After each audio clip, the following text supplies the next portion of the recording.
Okay, so I recently had a conversation with a buddy who is getting into wood turning, and he was a little confused with a bowl that he started turning.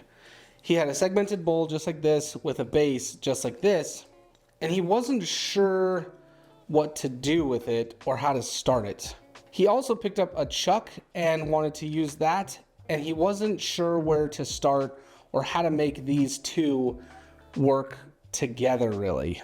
So he ended up calling me and we brainstormed a little bit and we came up with this idea that I'm pretty sure I've heard or seen before, but the idea was that if you have a chuck that's a decent size and a bowl that's a decent size, with segmented turning, you already have a place for the chuck to hold on to. So all you need to do is take your chuck, insert it into the bowl, expand your jaws, and then you can turn your tenon for the base. And once we came to that conclusion, it was like, brain blast, of course that's how it's done. How else would you do it? Me, usually I turn a little bit of a bigger bowl than these, and I'm not sure, nor have I ever even tried expanding my jaws into my bowl. So real quick, I just wanted to show you guys how I'm gonna do it and how it's gonna work. So I'm gonna be honest with you guys, this is the first time I've ever tried this, but once we came to the conclusion of doing this, I now want to try it. So like I said before, you will be limited on the expansion of your jaws. My final expansion is probably about there, so I could turn the inside of a bowl that's that big, or smaller, which I'm gonna be doing. Yeah, all you're gonna have to do is stick this, mount it in, make sure it's as flat as possible, and then we're just gonna tighten these up nice and tight, and you should be ready to go. Now all we're gonna do is turn away this square piece, turn a little bit of our bottom, and turn our tenon. And I'll tell you guys this almost every time, when you're trying something new or just in general, start your lathe off slow. You can always turn the speed up. Let's go.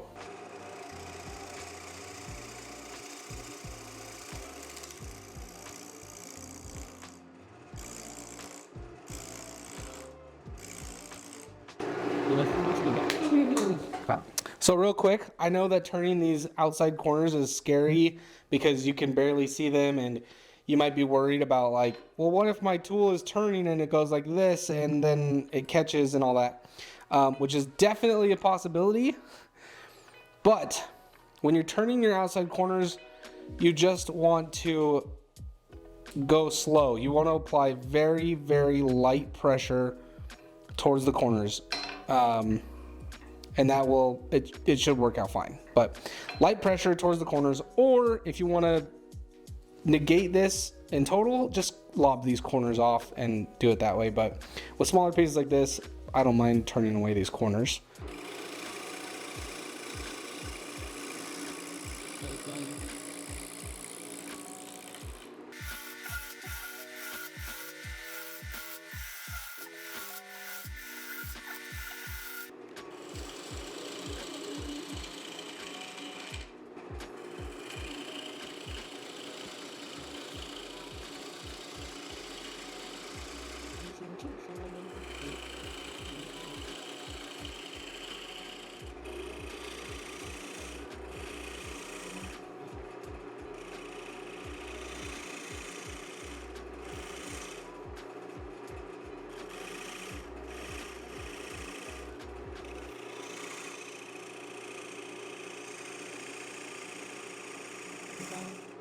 So obviously you can see I've got the bottom rounded, and this is going to be my outline for my tenon for my chuck. So this is going to be the foot. This is what I'm going to carve away, and this is what I'm going to round up to.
So if you're wondering what I'm doing with my diamond tool here, is I am carving in a dovetail essentially, because these set of jaws have a dovetail at the end, so that way when I put this in, it'll lock in and be good to go. So know what your jaws look like and the profile and all the stuff with your jaws. This is almost done. We'll finish rounding it up and kind of do the profile a little bit, and then we will flip it over. But yeah, this thing is doing really well. It's holding on just fine. I have no worries about this thing falling off. So far, so good.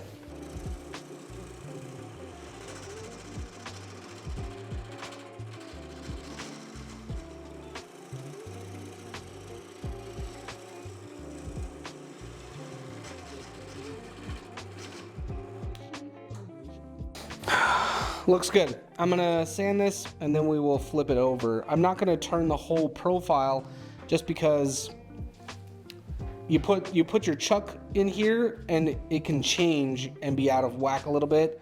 So there's no point in turning your whole outside just to flip it and then have to take off even more material on the other side. So no dust collection today because I'm too lazy. My doors are open.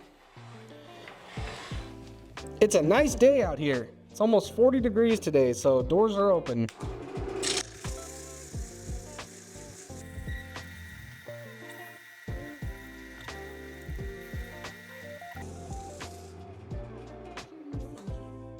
All right, got this sanded up to 220.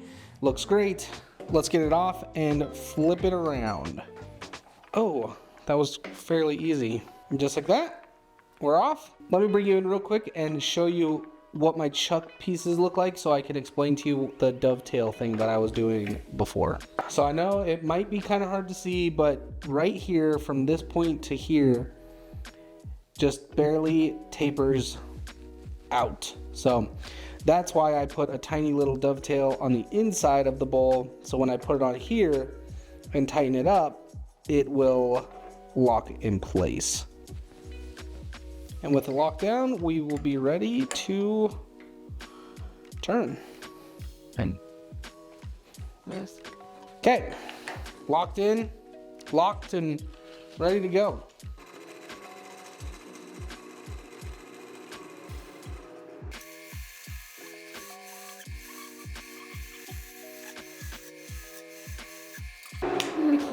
So I actually want to focus on the profile of this bowl first and then work on the inside. Yeah, you can do it either way. Do the outside first and then the inside, or do the inside first and do the outside.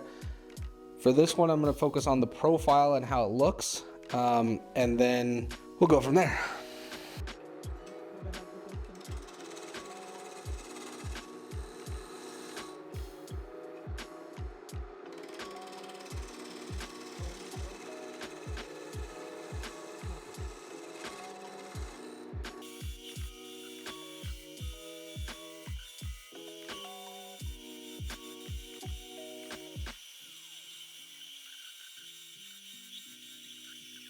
So, if I haven't told you already, this bowl is going to be for shaving. It's going to be a shaving cream dish, and that's kind of why I'm going with this profile. I'm thinking of, you put your stuff in and you're holding it and you're stirring it up. This will give you, this little dent right here will give you a little something to just kind of hold on to instead of just a round bowl. I like it. I'm gonna add a little bit of a round lip on the top too, but I'm really kind of digging this design.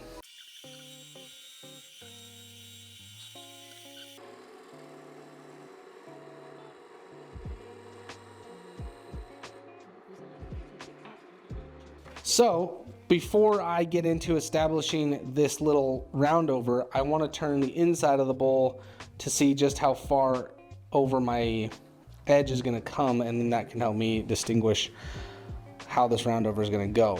But feeling this in my hands, this feels pretty good. It's definitely a little too big for me, but I mean, I don't really shave, so.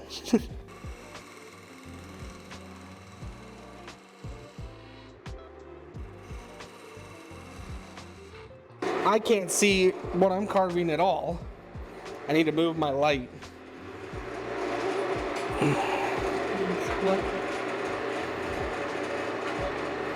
There we go, that's better.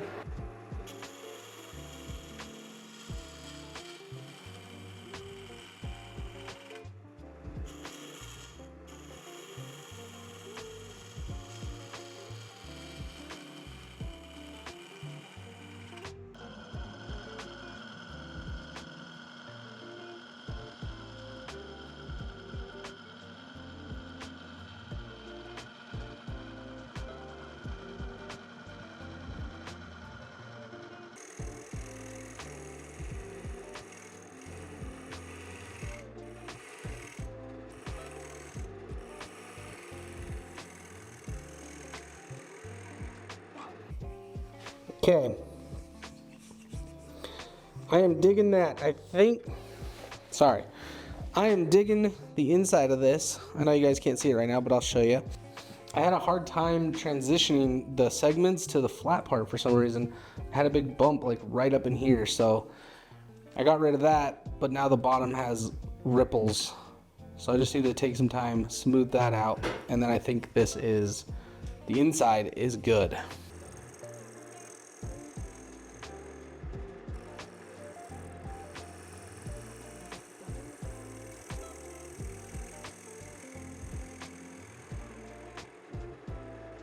That feels great.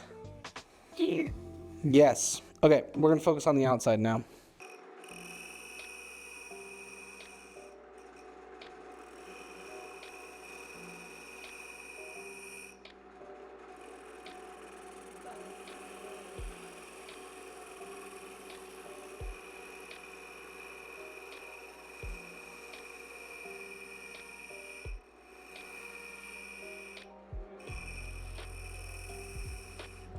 This has the potential to ruin this, but I think I'm going to use my, what is this? Diamond tool to start here and roll this edge a little bit. Is this the right tool? Square diamond, maybe? Roll it. Yeah, I think we're going to try with this diamond tool because I want this to be like a bead almost. We're just gonna slowly work at it.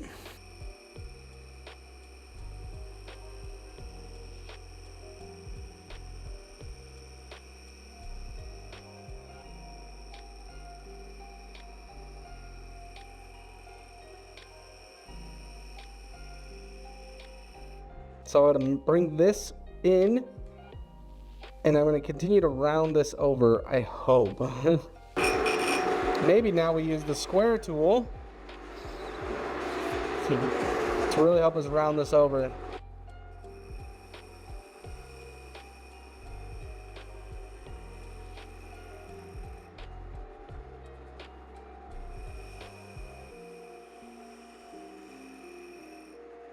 Yeah. I think I know what I need. I know there are those of you who are screaming at me right now to use a, this. Wow, why am I blanking on the name of it? I forget what it is. Let me know down in the comments. I forget what this cut is. Anyways, this is what I need, I believe. Yeah.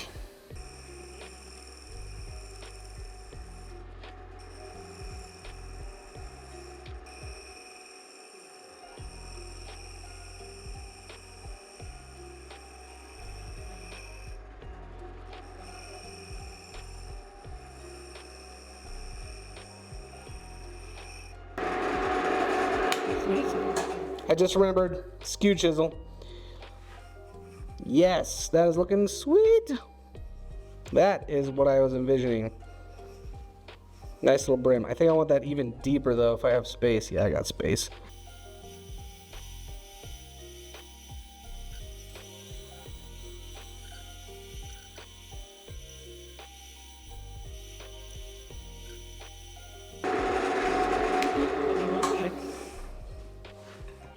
Okay, I love that.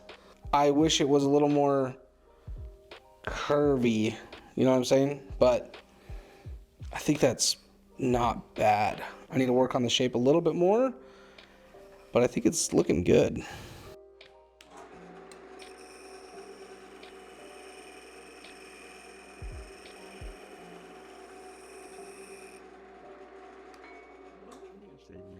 All right, I think this thing is done. It looks awesome. It's so fun. It's different and it's fun. I really like it. I hope that the person who's buying it really likes it. All right, my camera battery is about to die, but we're using this all natural wood finish from Bumbleshoots, and I don't have a rag to apply it with, so we're just gonna go with our fingers here. Should be fine. The reason I'm using this finish is because it actually has tung oil in it, and so when it cures, it will have a nice, hard, durable finish, and I shouldn't have to worry about the shaving cream messing up the wood in any sort of way. So we'll do one coat of this, let it sit for a few hours, buff it off, and then apply a few more coats. But this is the most important coat, for you guys at least. All right, there it is. I will see you guys when this is done. And here we are. We got this thing done. It looks so good. I'm really happy with the shape and just how the whole thing came out. And I know the client is as well, because I already showed them and they love it. So that is a win in my book. I got the bottom done with my logo and my signature, and this thing is ready to ship out. I don't really do commissions all that often, but when they do come across my desk, I do enjoy them. I didn't really mean for this to be a turning video, so sorry I skipped around on a bunch of things. I really wanted to just show you guys that little trick with the chuck, because I think it's pretty cool. And I think it should help you out in your wood turning journey. And that's it for me, guys. Be good, be safe, be happy, and I'll catch you guys in the next video. Peace.